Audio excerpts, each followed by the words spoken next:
маъмурияти корхонаи давлатии фаръии обтаъминкунӣ ва канализатсияи шаҳри Панҷакент ба таваҷҷӯҳи истифодабарандагони обҳои нӯшокӣ мерасонад, ки бо фарорасии мавсими гармӣ талабот ба об зиёд гардида, исрофи он ба мушоҳида мерасад.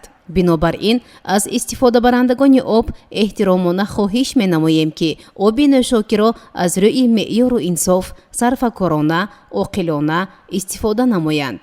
дар ҳолатҳои зарурӣ шаҳрвандон метавонанд заминҳои назди ҳавлигии худро пас аз соати 22 шаб то 5 субҳ обёрӣ намоянд. дар ҳолати аз меъёри муқаррар гардида зиёд истифодабарии оби нӯшокӣ мутобиқи банди 74-уми қоидаҳои истифодабарии системаҳои коммуналии обтаъминкунӣ ва канализатсия дар ҷумҳурии Тоҷикистон ҳаҷми оби нӯшокии истеъмолкунанда аз рӯи ҳаҷми обгузаронии қубури ба системаи коммуналии обтаъминкунӣ пайвастшуда аз тарафи шахсони масъул санадҳои қоидавайронкунӣ тартиб дода ба мақомотҳои дахлдор пешниҳод карда мешавад.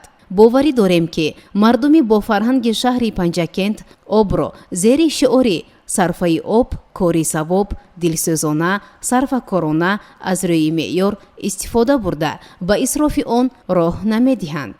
маъмурияти корхонаи давлатии фаръии обтаъминкунӣ ва канализатсияи шаҳри Панҷакент.